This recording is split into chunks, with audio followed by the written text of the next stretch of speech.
911, what's your emergency? This is Harlan Deckett. I'm the depot manager at Vantage Armored. I came in early and the vault's open.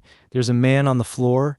It's one of my guards. He's not moving and I don't think there's anything to do for him. What you just heard was recorded at 6:47 in the morning on February 15th, 2011, by a man standing inside an armored depot in Coldwater Junction, Indiana, reporting a robbery and a body. And by the time he made that call, the man on the floor had been dead for more than 11 hours. He never asks for an ambulance. Not once. Listen, back through the whole thing, he never asks if the man might still be alive. Never asks them to hurry. He reports a body the way you'd report a flat tire.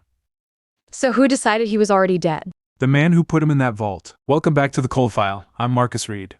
And I'm Dr. Christy Hart. Call me Christy. And Marcus, I read the medical examiner's 2 time-of-death windows back-to-back this morning, and they're 13 years and about 7 hours apart. That's not a clerical error. That's a whole investigation pointed the wrong way. You came in fired up. I could hear you in the parking lot before you hit the door. Because this one's got a locked room puzzle attached to a man who skimmed money for 3 years, and I've been chewing on it since the freeway. So let's not start with the killer. Let's start with the man on that floor, Garrett Pollard. Who was he? Garrett Wynn Pollard, 38 years old. Born and raised about 40 minutes from Coldwater Junction, came up through the kind of jobs that town still had: warehouse work, a stint at the grain co-op, and then the depot. Vantage Armored Solutions. He'd been there going on 9 years, the last 3 as night shift vault supervisor. Vault supervisor, so that's the guy who counts the money. That's the guy who reconciles the money. Big distinction. Vantage processed, unprocessed retail cash, gas stations, grocery chains, the kind of clients that drop fat canvas bags of small bills. Garrett's whole job was making the numbers on the way in match the numbers on the way out. And by every account, he was good at it? He was the best they had.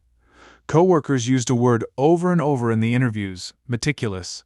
The man labeled his own pantry, logged the mileage on his truck. The kind of guy who, if the count was off by $11, would stay an extra hour to find the $11. Okay, and here's what I want, because numbers don't make me care. Who was waiting for him at home? Who got the phone call? That's the part that stays with you. Garrett coached his nephew's Little League team on the weekends, sister's boy. By February of 2011, he was 8 months separated from his wife and living in a rented half of a duplex. But the nephew, that was the anchor in his week. Practices on Saturday, games when the season was on. He's separated, so there's a wife in the picture. Estranged wife, Treva Almonte Pollard. They'd split 8 months prior, contested divorce, and we're going to spend real time on her later, because for a stretch she sat very high on the suspect list. Hold that then. I don't want her yet. Marcus, what kind of guy is meticulous, principled, coaches kids, labels the pantry, and then one day finds something at work he can't unsee? That's exactly the kind of guy. Right. That personality, rule follower, internal moral ledger, hates a number that doesn't reconcile. That is the single most dangerous personality to have in a building where someone is stealing. And he was the kind of guy who'd write it down, which we'll get to. That maintenance log is the heart of this whole case, and it didn't surface until 23. Hold that thought too. You're stacking up my hold that thoughts, Marcus. It's that kind of case. Let me lay the building down for you first, because the geography is the puzzle. The Vantage Depot, single story, flat roof, sat off State Road 24 on the edge of town. 3 things matter inside it: the loading dock staging area, where the trucks pull in and the cash gets handled, the vault room, and the main vault itself. Okay, walk me into the vault, physically. Reinforced steel door, combination and key. Climate controlled, they keep the humidity down so the cash doesn't degrade. And here's a detail I want you to hold on to, because it's going to matter more than anything else we say tonight. Go. The main vault could be locked from the inside by any guard's standard key. That's so a staffer working inside can secure himself. But to lock that vault from the outside, that required a manager's override key. Standard staff keys physically could not throw the outside bolt. Huh. Okay, that's a weird little spec. It's a safety design. You don't want some junior guy accidentally sealing a coworker inside. Anyway, interesting wrinkle. Let's get to the night, because the casino lie is where this thing actually gets its hooks in. See, you just did the thing. You flagged the override key as interesting and bolted straight for the casino. I felt you do it. Because the casino is where the evidence was loud, Christy. Let me show you the night and you'll hear it. February 14th, 2011, Valentine's Day. Cold even for West Central Indiana. The fields out there go bone white in February, and there's nothing to stop the wind. Garrett's on the schedule for the overnight, sometime around 7:15 in the evening. Inside that facility, he takes a blunt force blow to the back of the skull. Back of the skull, so he didn't see it coming or he was turning away. Behind him, we'll come back to that. Then, and this is the detail that reorganizes the entire case, once you understand the timeline, a single gunshot to the chest. After he was already dead. Wait, after the gunshot is post-mortem? Post-mortem. One round into a man the medical evidence says was already gone from the head wound. Okay, stop. Because that, Marcus, that is not a robbery. Hold everything else. You do not waste a round on a corpse if you're a crew under pressure stealing $4 million in the dark. A bullet into a dead man is a statement. That's somebody telling the body who won. Or it's a crew making sure. Making sure of what? He's already on the floor with his skull caved in. There's nothing to make sure of. That second wound is psychological, not practical. That's the first thing in this file that made me sit up. And I'll grant you it's strange. I just don't think strange equals the manager yet. Let me keep walking the night. Around 8:45, the body gets moved into the main vault, and the vault gets relocked from the outside. Then a few hours later, roughly 2:10 in the morning, February 15th, an outside crew of 3 cuts through the perimeter fence, breaches the vault door, and takes about $3.9 million in unprocessed cash. And they find a body in there. They find the body, and here's the line that took 13 years and a dying man to surface. They were told to expect it. They didn't touch him. They didn't panic. They worked around him. Told to expect a body. By who? That's part 2, and I'm not going to spoil my own ending. Then 6:47 that morning, Harlan Deckett calls 911. The call we opened on, reports arriving early and finding the vault open and a body inside. The man who, on that tape, doesn't ask for an ambulance. So that's the morning Cass County walks into: a breached perimeter, a cut vault, almost $4 million gone, and a guard dead on the floor. What does that look like to every cop who responds? A robbery where a guard got in the way. A robbery where a guard got in the way, and once that's your frame, everything you collect gets read through it. The original medical examiner, Dr. Roxanne Okafor-Birch, puts time of death consistent with the robbery window, midnight to 4 in the morning. Consistent with... That's hedge language. It's hedge language, but nobody pushed on it because it fit the story everybody already believed. Garrett died during the robbery. The crew killed him. Simple. And I'm telling you, the postmortem gunshot doesn't fit a crew. But keep going, because I know you've got somebody you like for this. I do. Darnell Crutchfield. Tell me who he is. Fellow overnight vault guard. Worked alongside Garrett for 3 years. Same shift, same building, same access. To a point. And Darnell Crutchfield had a problem money smells from a mile away. Gambling debts north of $40,000 to 2 separate informal lenders. Not casino markers. The kind of lenders who don't take a payment plan. Okay, that's a motive with a deadline attached. And it gets better, from an investigator's chair. 3 days before the robbery, an interior motion sensor inside the facility got reset. Maintenance log reset, no work order behind it. Somebody told that sensor to forget it had a job. And that's a guard-level move. That's somebody inside who knows the system. Exactly. So the theory the Cass County Sheriff builds is clean. Crutchfield's drowning in debt. Crutchfield disables an interior sensor with no paperwork. Crutchfield brokers the outside crew's access in exchange for a cut. Garrett, meticulous Garrett, either catches them at it or threatens to report it, and the crew puts him down. And you like this? I like this a lot, and I'll tell you exactly why, because here's where his story falls apart. Darnell Crutchfield said he spent Valentine's night at his sister's house in Muncie. Sister backed him up at first. Quiet evening, family, nothing to see. Let me guess. He wasn't in Muncie. Casino security footage surfaces. A poker room in Cincinnati. There he is at 11 o'clock at night on February 14th, at a table in Cincinnati, hours from his sister's couch in Muncie. So he lied about the entire night. Lied about all of it. And in a homicide, Christy, you know what a confirmed location lie does. It's not just one fact wrong. It poisons everything the man told you. If he'll lie about the couch, he'll lie about the sensor, he'll lie about the crew. I'm not going to pretend that's nothing. That's a real lie at a real bad time. They charged him, 2012. Conspiracy to commit armed robbery. As far as the sheriff was concerned, the case was built. Okay, but Marcus, and I'm going to keep being annoying about this, a gambling debt and a casino lie tell me Darnell Crutchfield was somewhere he was ashamed of and probably losing money he didn't have. They do not tell me he caved in Garrett Pollard's skull from behind and then fired a ceremonial round into his chest. Those are 2 completely different men. Why 2 different men? Because the desperate gambler profile is Impulsive, reactive, sloppy. The crime scene you just described to me is the opposite. A blow from behind, no defensive wounds, a body moved, a vault relocked, a deliberate postmortem shot. That is patient. That is controlled. That is somebody who is not afraid of the room because the room is his. Somebody the room belongs to. Somebody with authority in that building.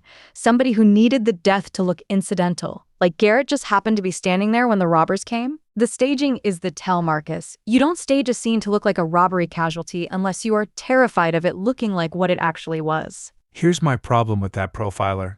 You're describing a beautifully premeditated murder. But premeditation needs a trigger. What does Garrett do in February of 2011 that makes somebody in authority decide he has to die that specific week? Now you're asking the right question, and I think the answer's already in this file. You keep dangling that maintenance log, the grease pencil. You want the log. I want the log. So this didn't come out in 2011, it didn't come out in 2012. The log surfaces in June of 23, when cold case investigators finally get into Garrett's personal storage unit, a unit his family had kept paying on, almost out of grief, for over a decade. What is it physically? Describe it to me. Standard issue Vantage maintenance manual. Spiral bound, wide ruled, first 61 pages are exactly what you'd expect. Routine work entries, blue ballpoint, the boring daily life of a depot, lighting checks, lock service, climate unit maintenance. And then there's a blank dividing page. And after it, starting in September of 2009, a hidden interior section. Garrett switched to grease pencil, soft gray, waxy, the kind of mark you can only really read when you tilt the page under a light. grease pencil. Why grease pencil? That's deliberate. Ballpoint for the real log, grease pencil for the secret one. It's deliberate. And in that hidden section, across 18 months, Garrett documented 23 separate cash count discrepancies. Dated, itemized. Each one a number that should have reconciled and didn't. 23. Over 18 months. Totaling what? An estimated $800,000. 800,000. Okay, so this isn't a guy who's off by $11 and can't sleep. This is a guy who watched almost $1 million walk out of a building quietly over a year and a half, and instead of going loud, he built a case. He built a case the way a vault supervisor would. Patiently, privately, with dates. And Marcus, that profile, that is a man who does not trust the official channels in his own building. You don't keep a secret grease pencil ledger in a hidden section of a manual if you think you can just walk into the office and report it. He's hiding this from somebody with authority over the official records. Somebody who could make a complaint disappear. When's the last entry? February 12th, 2011. 2 days before he died. 2 days before he died. The last thing meticulous Garrett Pollard ever wrote in that book, he wrote 48 hours before somebody put a blunt object through the back of his skull. Okay, so now I want to know what happened on February 12th, because a man does not stop a record he's kept for 18 straight months unless something changed. Either he got his answer, or he made his move. He made his move, and this is the timeline beat that, in hindsight, is the loudest thing in the file. On February 12th, 2011, Garrett Pollard privately confronts the depot manager Harlan Deckett about the variances, shows him, or tells him about 18 months of documented entries. He confronts the manager privately with the receipts. And Deckett, by the account that eventually came out, tells him to drop it. Drop it. And 2 days later, Garrett's dead and the book's in a storage unit nobody opens for 12 years. Now, I want to be fair to my own theory here, because you're not the only one allowed to be stubborn. A confrontation with the manager doesn't automatically make the manager the killer. Deckett was the depot manager for 22 years. Garrett reported to him, it would be stranger if Garrett took a financial concern to anyone else. That's fair. And the manager had an alibi that held up for 13 years. The badge access system logged Harlan Deckett leaving the building at 6:47 in the evening on February 14th, before the murder window even opens on the original analysis. So in every review of this case, for 13 years, Deckett isn't a suspect. He's the cooperative witness, the first responder, the guy who keeps showing up to give statements. How many statements? 11. Across 13 years. Voluntarily. 11. Marcus, an innocent grieving man, gives you 2, maybe 3. 11 voluntary statements is somebody managing a narrative. That's somebody checking what you know. Or somebody who genuinely wanted his guard's killer caught. I worked with witnesses like that, the ones who couldn't let it go because the dead man was theirs to protect and they failed. You're really going to give him the benefit of the doubt. I'm going to give the badge record the benefit of the doubt. because in 2011, that's physical access control data, and you don't get to just wave it away because the man's calm on a phone call. Calm isn't evidence. The log says 6:47. The crew arrives at 2 in the morning. Connect those two facts, and Deckett's gone 7 hours before anybody breaches that vault. Unless the log is lying. A badge log doesn't lie. A badge log is a machine. Machines lie all the time, Marcus. They lie exactly as well as whoever has admin rights to them. And that, right there, is the disagreement that's going to run this whole episode.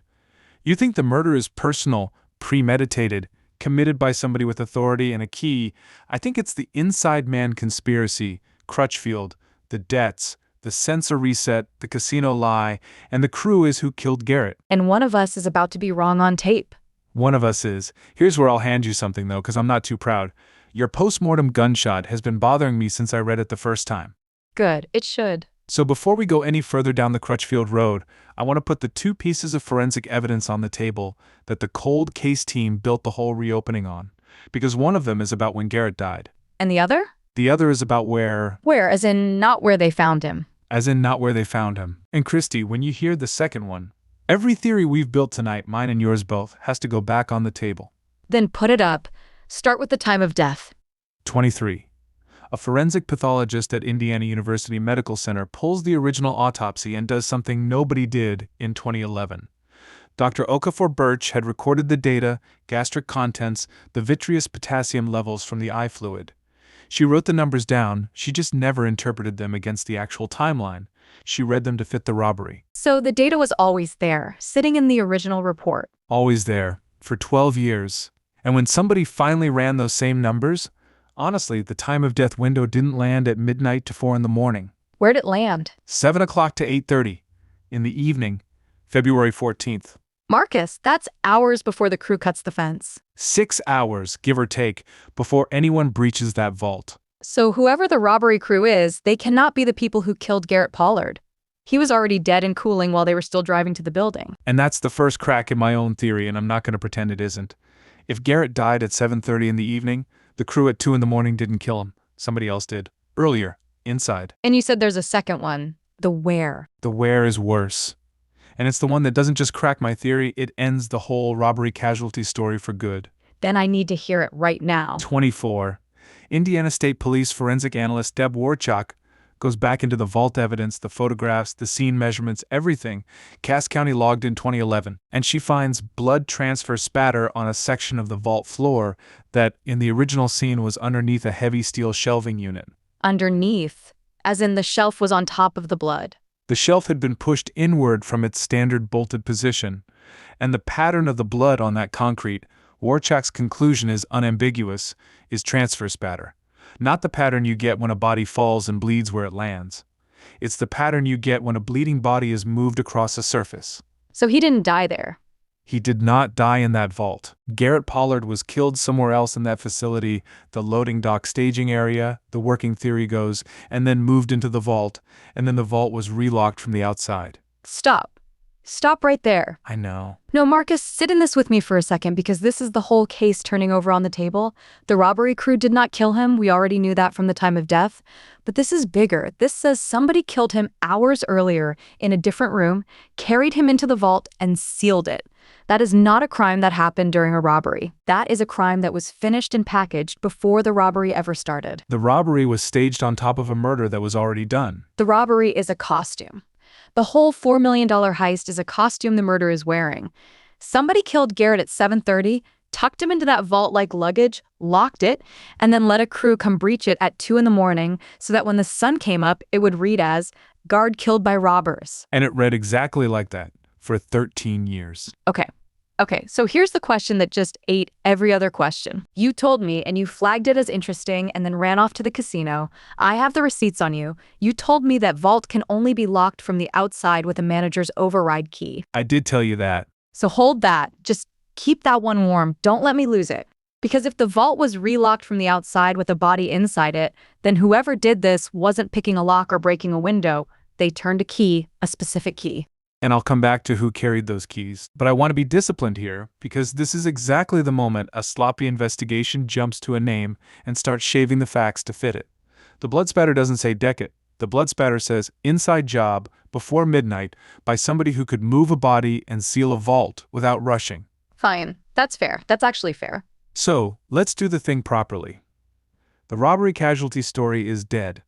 That means everybody Cass County looked at has to be re-examined against a completely different crime, a premeditated, staged, inside murder committed in the early evening. Some of those suspects get stronger, some of them evaporate.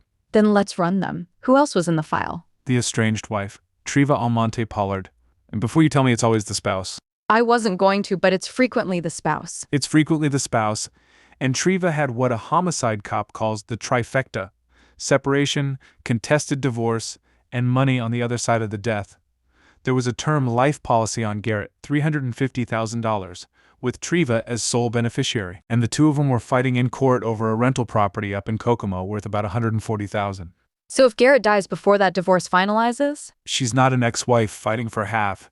She's a widow who collects the policy and the property both. That's almost 500,000 reasons. Okay, where was she Valentine's night? Dinner in Kokomo with 3 friends.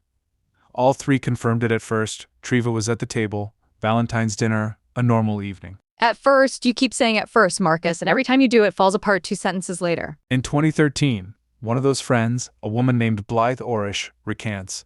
Says Treva wasn't at the table the whole night. Says she was gone for close to an hour. No explanation, didn't say where she went. An hour. On the night her husband is killed 40 minutes away. Here's how she described it. She left the table right after we ordered and she was gone a long time. I didn't think anything of it then, but after he died, it sat with me. I should have said something sooner. So now I've got a beneficiary with a missing hour and a friend whose conscience finally cracked. Marcus, that's a real suspect. It was a real suspect for 3 years. The sheriff's department treated Treva as a serious person of interest well into 2014. And then they finally pulled her cell tower records, which, frustratingly, they didn't obtain until 2014, after the original investigation had already burned most of its energy elsewhere. Treva's phone pings Kokomo Towers all evening, continuously. It never moves toward Coldwater Junction, not once. a phone isn't a person. She could have left the phone on the table. That's literally what's face down next to the wine glass in my head right now. Good instinct, and they chased it. The missing hour got explained. Treva had stepped out to take a long phone call, a private one, with a new partner she hadn't disclosed to anyone yet, because she was 8 months separated and didn't want it in a contested divorce. Oh, she was hiding a boyfriend, not a murder. She was hiding a boyfriend. The calls on her records, duration matches the hour she was gone, originates from a Kokomo tower, terminates on a number that traced straight back to the new partner. There's no version of the geography where she drives to the depot, kills a man, stages a vault, and gets back to her wine before dessert. And the postmortem gunshot doesn't fit her either, by the way. The staging, the body moved, the vault sealed, the deliberate second wound. That's not a woman protecting a life insurance policy. That's somebody with operational control of that building.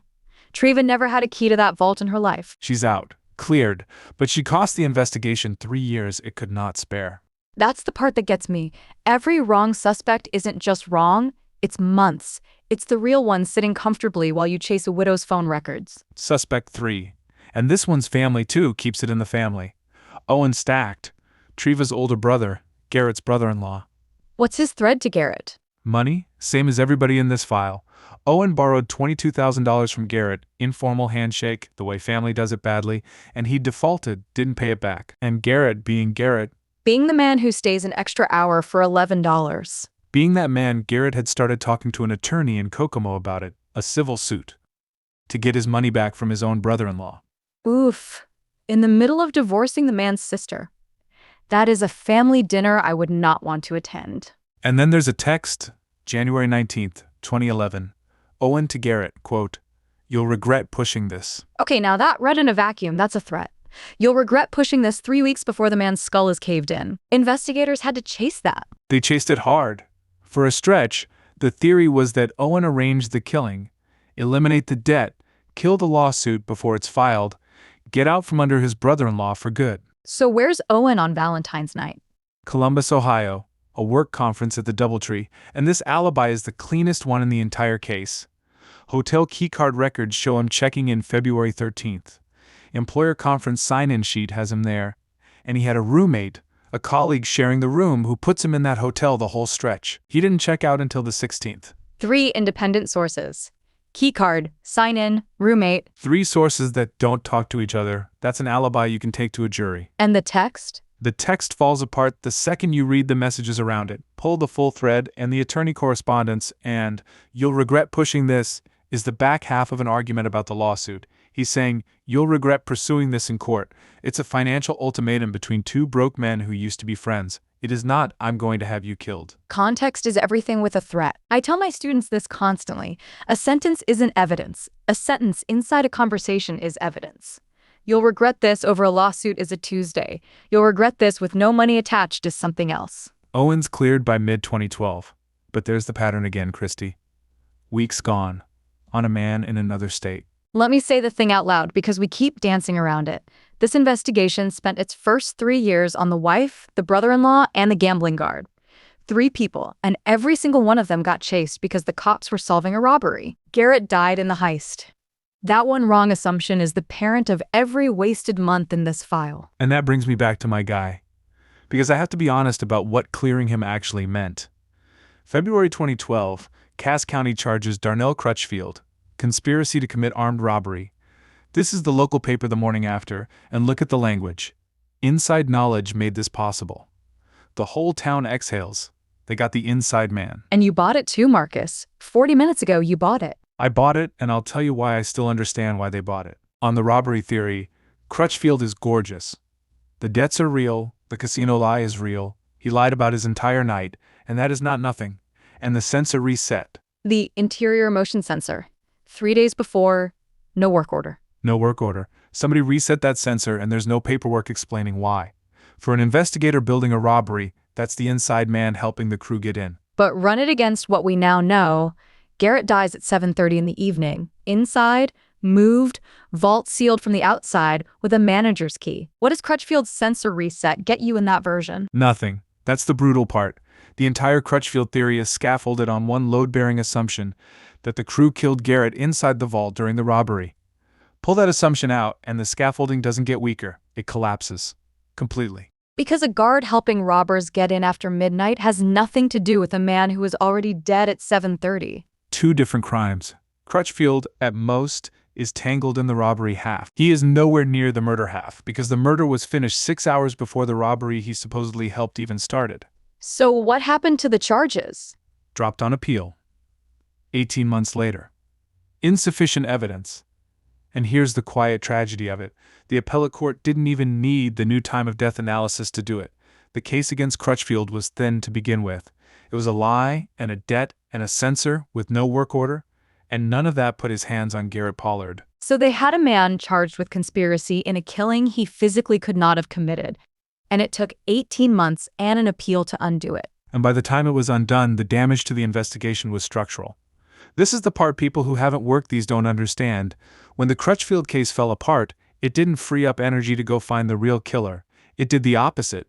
The case had spent its principal funding allocation building Crutchfield. The momentum was gone. And worst of all... Worst of all what? For the entire run of that original investigation, every interview, every review, every theory, Harlan Deckett was treated as a witness, not a suspect, a witness. Because the badge log said he left at 6:47. And because all the heat was pointed at Crutchfield, nobody ever turned the lamp around and put it on the manager. He gave 11 statements, and not one of them was an interrogation. Not one. He was helping. He was the cooperative grieving boss. 3 rows from the family at the funeral. Okay, see, Marcus, this is the thing about a good red herring. It doesn't just point at the wrong guy, it builds a wall between you and the right one. Every minute on Crutchfield was a minute. Deckett got to stand in the witness chair instead of the suspect chair. The misdirection wasn't a side effect. For somebody, it was the whole strategy. You're assuming somebody steered it that way. You told me Deckett gave 11 statements and consistently oriented investigative attention toward Crutchfield. Those are your file's words, not mine. A grieving witness gives you what he saw. A guilty man gives you a direction. Let me give you the 4th suspect, because he's the one who never got cleared and never got charged, and he matters for part 2. Felix Rose Santana. New name. Who is he? Convicted receiver of stolen goods. A black market logistics broker. The guy who connects people who need a job done to people who do that kind of job. Prior felony, he's connected to Garrett only at a distance, through a mutual contact in the regional freight industry. So how does he land in the file at all? October 2013. Santana gets arrested up in Fort Wayne on something unrelated, receiving charges. And on him is a prepaid phone. When they worked the cell tower data on that phone, it had contact with an unregistered device, and that device pinged a tower right near the Vantage facility on the night of February 14th. The night Garrett died. Not the robbery night, the murder night? Same calendar night. The 14th bleeds into the 15th. The point is, Santana's burner is talking to a device that was sitting near the depot while all of this was happening. Okay, what's your read on him? My read, and the files read, is that Santana was the middleman, the broker who connected whoever wanted this done to the crew that did the robbery half. He supplied the crew with the cash processing schedule and the facility layout for a flat intermediary fee and a percentage. So he's the bridge between the person inside who wanted it and the muscle outside who breached it. He's the bridge, but here's why he's a frustrating bridge. Santana himself has a clean alibi for the robbery. He's at a bar in Fort Wayne with witnesses. He didn't cut the fence, and he was never charged in the Pollard matter at all. Why not if his phone's talking to the depot? Because a burner talking to a burner gets you a connection, not a conversation. They couldn't establish what was said or to whom. And then in 22, Let me guess. He dies. stroke, 22. Before the case ever broke open. So the one man who could have laid out the whole chain of communication, who hired the crew, who paid Santana, whose voice was on the other end of that burner, he takes it with him. So we've got a broker who's almost certainly the bridge, and he's dead. We've got a crew who breached the vault, and they didn't kill Garrett. We've got a guard who lied about a casino and had nothing to do with the murder. A wife with a phone alibi. A brother-in-law in Columbus. Every single one of them, in the new frame, is either cleared or capped at the robbery half. And not one of them could have turned that key. Marcus, go back to the key. I'm coming to the key, but I want to do it the right way, because this is where a careful case and a witch hunt look identical for about 30 seconds. The blood spatter tells us the vault was relocked from the outside with a body inside. We established earlier that only a manager's override key throws that outer bolt. Right. So how many of those keys existed? How many keys? How many managers? And the answer to that is its own short list. The override keys were issued at the management tier only, not to guards, not to Garrett, not to Crutchfield, to managers. And how many managers did that depot have? On the books in February 2011, 2. 2. Okay, 2 people on Earth could lock that vault from the outside. 2. And before you sprint profiler, one of them was not in the state. Where was he? Cincinnati, on paternity leave. His wife had just had a baby, and the hospital visitor logs put him there, bracketing Valentine's night completely. He's not a question mark. He's a maternity ward sign-in sheet. So one of the 2 managers is changing diapers in Ohio with a hospital log to prove it. And the other one is the man who called 911. Wait. Go back. Back up 30 seconds because I need to say it slow so I don't get ahead of the evidence. You told me early, before the casino, before any of this, that the vault can only be locked from the outside with a manager's override key. And now you're telling me there were exactly 2 of those keys, and one of those 2 men was provably in another state with a newborn. That's what I'm telling you. Then, whoever put Garrett Pollard's dead body into that vault and sealed it from the outside had to be holding the only override key that was anywhere near Coldwater Junction that night. And that key belonged to... Don't say it yet. Marcus, the key belonged to Harlan Deckett, the man on the phone. The man who never asked for an ambulance. And that right there is exactly why I've been making you wait. Because the second you say it out loud, it feels obvious. It feels like it should have fallen in 2011. And it didn't. Why not? 2 keys, 1 man out of state, a body locked from the outside. How is that not the first question Cass County asks? Because in 2011, they were not solving a body locked from the outside. They were solving a robbery casualty. On the robbery theory, the vault wasn't locked with Garrett inside, it was cut open with Garrett inside. The crew breached it. The override key never even enters the conversation. Because nobody believes the vault was deliberately sealed. They believe it was forced. Oh, that's nasty. The wrong theory didn't just hide the killer, it hid the question. Nobody asks who has the key when they think the door was broken down. You only ask who had the key once you know the door was locked, not breached. And we didn't know that until Deb Warchak found blood under a shelf in 24. 13 years to ask a 1-sentence question. 13 years. Now, I want to slow us both down, because I can feel myself wanting to cross over to your side of the table, and that's exactly when I've watched good detectives get sloppy. You? Crossing over. Say it again. I want it on tape.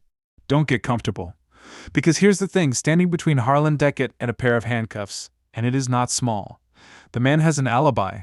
A documented, machine-generated physical access alibi. The badge system logged him leaving the building at 6:47 in the evening, before your 7 o'clock time of death even opens. The badge log again. The badge log again. And I told you earlier, a badge log is a machine, it doesn't lie. So you can build me the prettiest profile in forensic psychology, you can put the only override key in his pocket. But if that man swiped out of the building at 6:47 and Garrett didn't die until 7:30, then Harlan Deckett was gone before the murder started. And I told you machines lie exactly as well as whoever has admin rights to them. You did.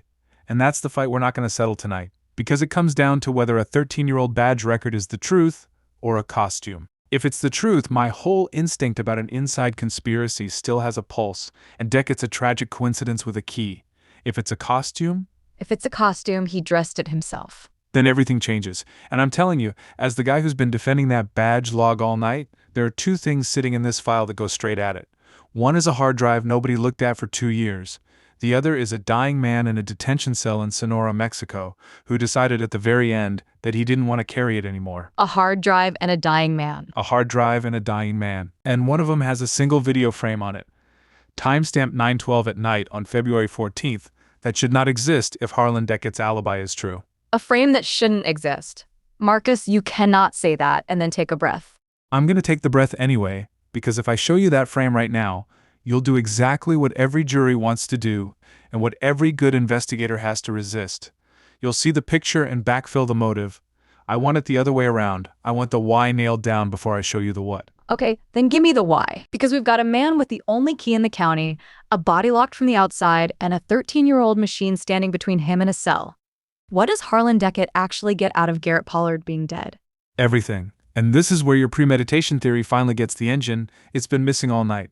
Go back to the grease pencil. 23 discrepancies. $800,000. Garrett didn't just notice money was gone, he noticed a pattern. A pattern means a person. Random shrinkage doesn't keep a rhythm. Vantage processed, unprocessed retail cash. Fat bags of small bills from gas stations and grocery chains. Volume business, and in volume cash, there's natural slack. A bag logged as containing 19,000 might really hold 19.2. Nobody's counting to the dollar on intake. And the man who reconciles intake against output? Is the man who sees the slack. Harlan Deckett had run that counting floor for 22 years. He understood exactly where the seams were, and the working theory the cold case team built, supported by the parent company's audit reconstruction, is that for 3 years he'd been skimming that slack. Quietly. A few thousand at a time, off the volume, where it disappears into rounding. $800,000, a few thousand at a time. That's patience. That's a man who is not greedy in any way that draws attention. That's the profile you've been describing all night without a name on it. Compartmentalized, long-term, confident he's too trusted and too institutional to ever get looked at. And then the quietest man in the building starts writing it all down in grease pencil. In a hidden section of a maintenance manual for 18 months. And on February 12, 2011, Garrett walks into Deckett's office, closes the door, and tells him, I have it. 18 months of it. Dated, I know. So now put yourself in Deckett's chair. What does that documentation actually threaten? Because Garrett's a meticulous guy, not a prosecutor. It threatens the one thing a skimmer can't survive, an audit. A record that detailed, 23 entries, 18 months, 800,000. That's not a complaint you can wave off as accounting error. That triggers a forensic financial review, federal, because of the dollar amounts and the interstate cash. And a forensic review doesn't just find the 800 Garrett documented. It finds all of it. The whole 3 years. Every dollar. And it finds the man who took it. Garrett's grease pencil ledger was a loaded gun pointed straight at 22 years of Harlan Deckett's life. Okay, and this, Marcus, this is the part that makes the staging make sense to me finally. Because a man like that doesn't panic. You said it yourself, the confrontation's on the 12th, the murder's on the 14th. That's 2 days. He didn't lash out. He went home and he engineered a solution. Here's the thing that reframes the whole heist. And it's the piece I kept getting backwards all night. The robbery wasn't an opportunity Deckett took advantage of. The robbery was the solution. Say that again. Slower. If Garrett just turns up dead in a parking lot, you get a homicide investigation that asks one question first: who wanted this man dead? And that question walks straight into a depot where somebody's been skimming. But if Garrett dies inside a $4 million armed robbery? Then he's not a murder victim, he's collateral. The story writes itself and it points outward, at a crew, at the road, at anybody but the building. And the robbery does something else. It explains a missing $800,000. Cash gone in a heist is cash nobody audits. You don't do forensic accounting on money that armed men carried out the door. The theft absorbs the skim. Oh, that's okay. That's genuinely elegant in the worst possible way. The robbery isn't just a costume for the murder, it's a shredder for the evidence. 3 years of skimming vanishes into one night of chaos, and the man who created the chaos gets to stand there looking robbed. And collect. Don't forget collect. He's getting a share of the take from the crew he hired, and then There's more? the insurance. This is the piece that when I read it made me stop defending my own theory for a full minute. Vantage's parent company, Consolidated Transport and Security Group, carried a policy on facility cash losses. After the robbery, somebody had to author the incident report that supported the claim. $3.9 million. Let me guess who held the pen. Harlan Deckett wrote it, the entire incident report, and he submitted it within 4 hours of his own 911 call. 4 hours. Marcus, his guard is still on the vault floor and he's filing paperwork? It gets colder. He filed that $3.9 million claim before Garrett Pollard's next of kin had even been formally notified that Garrett was dead. Before the family knew, he wrote up the money before anybody told a mother her son was gone. That's the sequence. The claim, then the notification. You know what that tells me as a profiler? That tells me the death was never the event for him. The death was a line item. The money was the event. A grieving man cannot physically make himself fill out an insurance form 4 hours after finding a body he supposedly cared about. The wiring won't let you. But a man for whom the body was always part of the plan, he's just executing the next step. And that report did one more piece of work for him. It shaped the police narrative on day one. The first responding deputies are reading the incident from a document the killer authored. He didn't just commit the crime, he wrote the first draft of the investigation. Where's that report now? Tell me it's in the file. That's the strange part. The original incident report vanished. It was gone from the Vantage Human Resources system and gone from the original case file, both simultaneously. Both at once. That's not a lost document. That's a deleted one. We don't get to prove who pulled it, but it only got reconstructed in 24 because the parent company's outside insurance adjuster had kept his own copy. If that adjuster had cleaned out his files like everybody else, we'd have nothing. So the document the killer wrote disappeared and survived only by an accident in a filing cabinet 2 companies removed. Marcus, this whole case is held together by things that were supposed to be gone. Hold that thought. You're about to find out how right you are. But first I want to go back to the call. Because I've been treating that badge log as gospel all night, and there's something in the 911 recording itself that I owe you. The call. We opened on the call. We did, and there's a detail under it nobody could have caught in 2011. When the cold case team had the recording analyzed by a forensic audio specialist in 24, there's a sound running underneath Deckett's voice the entire time. Low, constant, mechanical. Listen again.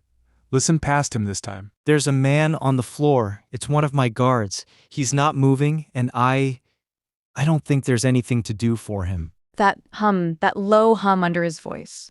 The vault's climate control system, running at idle. The forensic audio analysis matched that frequency signature to the vault room's environmental unit, and the key detail is the acoustics. That hum, at that level in his microphone, only registers if the phone is physically inside the vault room.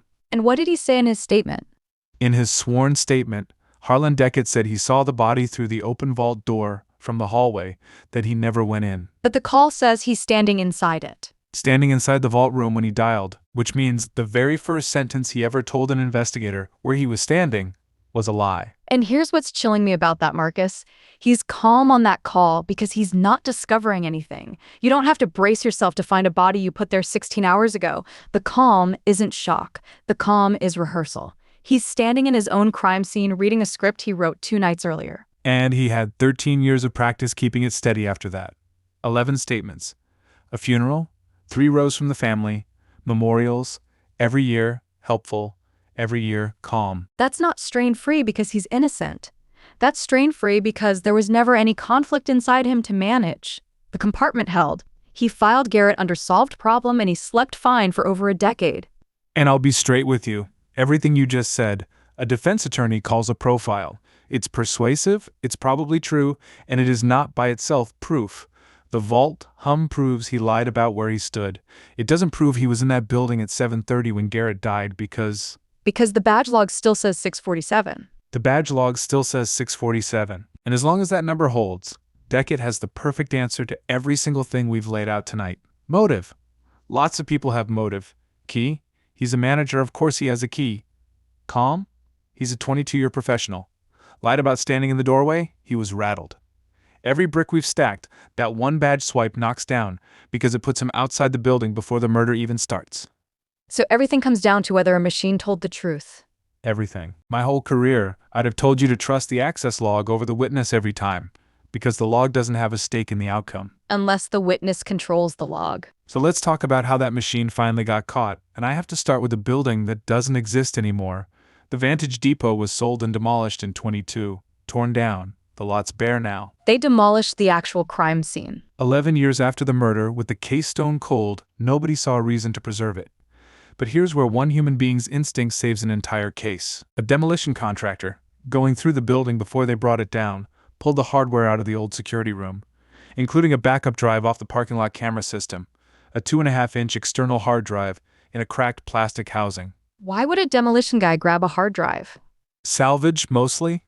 Old electronics, but he did the right thing. Instead of tossing it, he turned it in, and it went into an evidence locker, and then it sat there, logged, untouched, unreviewed, for 2 full years. 2 years, in a box, with nobody looking at it. Until a cold case investigator reopening the Pollard file is going through old property and reads the description, parking lot camera backup, Vantage facility, and realizes what it might be sitting on. The exterior of that building on camera, from back when it still stood. And it still worked. After 11 years in a building and 2 in a box? Drives are tougher than people think if nobody powers them up and wears them out. They imaged it, and most of it was exactly what you'd expect. Gone, corrupted, dead sectors. But the parking lot camera had been recording to it in the days around February 14th, 2011, and they were able to pull frames. Frames of the lot. The night Garrett died. The night Garrett died. And this is the thing I've been holding all night, Christy. There is a single recoverable frame. Timestamp burned right into the corner. 9:12 and 7 seconds at night. February 14th, 2011. 9:12 at night. Marcus, his badge says he left at 6:47. 2 hours and 25 minutes after the access control system swears, Harlan Deckett walked out of that building and went home. What's in the frame? Tell me what's in the frame. A dark, full-size pickup, parked at the loading dock entrance, driver's side door hanging open, empty lot otherwise, 1 sodium lamp, wet asphalt. A truck? Whose truck? And that's exactly where I'm going to stop tonight, because the second I tell you what we matched that truck to, and the second I show you what the digital forensics people did to that badge log, this stops being a question and becomes a verdict. And you've earned the right to sit in the question for 1 week. Marcus, you cannot leave a truck parked in a frame and walk away from the microphone. I can, and here's why it's fair. For 13 years, the answer to where was Harlan Deckett at 7:30 that night was a single number on a screen that said he was already home. That number protected him through 11 statements. A dropped prosecution of an innocent man, a building demolished, and a case left for dead. And there is a truck in a parking lot on a drive that survived a wrecking ball by an accident of salvage, sitting in a frame at 9:12 at night, that says the number was a lie. One of us has been wrong since the casino footage, and that frame's about to settle it. That frame and a dying man in Sonora who decided silence wasn't worth taking to the grave. Both of them, next week. I hate this. I have the only key, the lie about the doorway, the insurance 4 hours later, and I still can't say I've won, because that badge number's just sitting there breathing. And I can't let go of one thing going into next week. If that truck is his, then a machine I'd have trusted with a man's life was lying to me for 13 years, and I need to know exactly how he made it do that. So that's where we stop. A body locked from the outside, a manager with the only key in the county, and a badge log that says he was already home when the killing happened, and one grainy frame that says he wasn't. Next week, we find out whose truck that is, how that alibi was built, and what a dying man told 2 detectives in a cell in Mexico. If you want to be in the room when that badge log comes apart, follow the cold file now so part 2 lands in front of you the day it drops.